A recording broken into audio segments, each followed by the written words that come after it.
Civil liberties. On April 2, 1917, President Woodrow Wilson sought a declaration of war against Germany and its allies. Since 1915, the country had been preparing its military and gathering financial and material support for Great Britain and its allies. Also at this time, tension had begun to rise between the general American population and hyphenate Americans. In 1915, in the President's third annual message to Congress, he proclaimed, "There are citizens of the United States, born under other flags but welcomed by our generous naturalization laws to the full freedom and opportunity of America, who have poured the poison of disloyalty into the very arteries of our national life." Before the war was declared for America, legislation had been proposed to punish espionage and sedition, to maintain loyalty, but the bills failed. Espionage is the act of spying or using spies to maintain secret information. Sedition is the incitement of rebellious disorder. However, on June 15, 1917, after Congress debated and altered the bill, the Espionage Act was enacted into law. He called these people advocates of disloyalty and anarchy, and said that they must be crushed out. He was especially referring to German American and Irish American immigrants. Both Democrats and Republicans appealed to the popular anxiety about the loyalty of these citizens.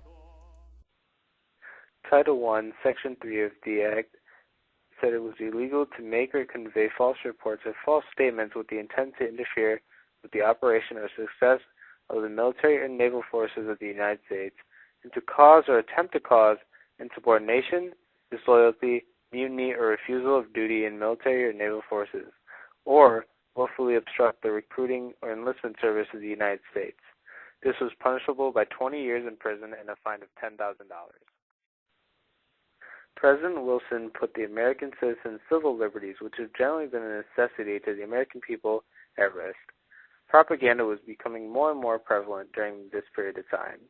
Various ways were used to persuade the American people to fall under the notion that the war is just and is great for America. As America put itself into the First World War, a state of hysteria and delirium was instilled in the American people. The 150,000 plus artists, writers, lecturers, scholars, and actors were the ones who can be held responsible for the propaganda and hysteria. George Creel, the chairman of the Committee of Public Information, is the man who is held most responsible for this. He was the one who made out Germany to be worse than they actually are, giving the Kaiser names such as the Beast of Berlin. Title 12 of the Espionage Act gave the postmaster the power to declare certain items unmailable if they seemed to violate the Espionage Act or promoted treason, insurrection, or forcible resistance to any law of the United States. People were fined for mailing this material.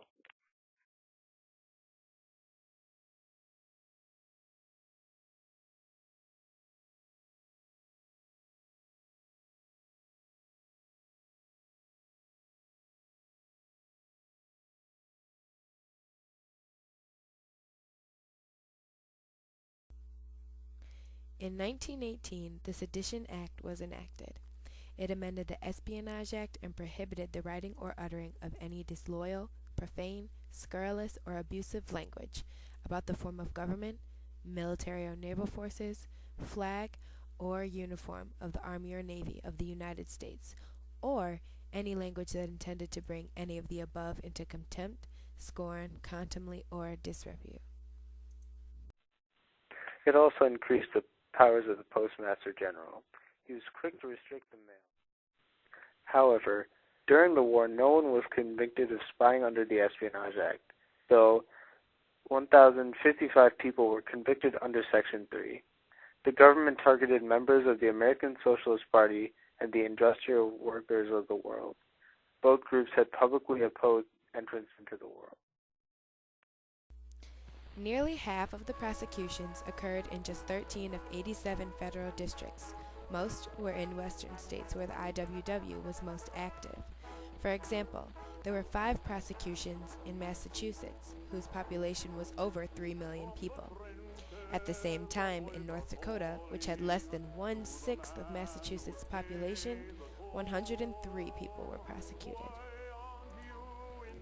The industrial workers of the world were blamed for the bombing of this Chicago Federal building, and one of their leaders was arrested for sedition in 1918. It was thought to be a reprisal for the previous arrest of 94 other members of the Union. IWW offices were often unfairly raided. Few prosecutions actually involved anti-war comments that were at least partly directed at soldiers, but many people were prosecuted for insignificant passing comments that had little chance of causing disloyalty. Like in 1918, in the case United States versus Nagler, the defendant was convicted of publicly stating that the YMCA and the Red Cross were a bunch of grafters. In 1920, in the case Stokes versus United States, Rose Pastor Stokes was sentenced to 10 years imprisonment for writing in a newspaper, "I am for the people, while the government is for the profiteers," even though she did not agree with the socialist opinion of the war. In the case United States versus motion picture film Spirit of 76, in the year 1917, a federal court upheld government seizure of a film about the Revolutionary War because it depicted atrocities committed by British soldiers and might deter support for an ally.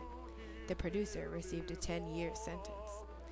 In court, judges usually instructed juries to infer unlawful intent from the likely effects of the defendant's words, even if no soldiers heard it and there had been no bad effects of the words, so people usually got convicted. According to our research, the United States fought a whole war.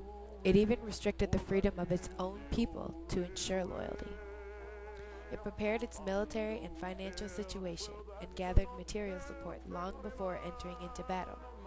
America committed itself to the cause and fought a whole war.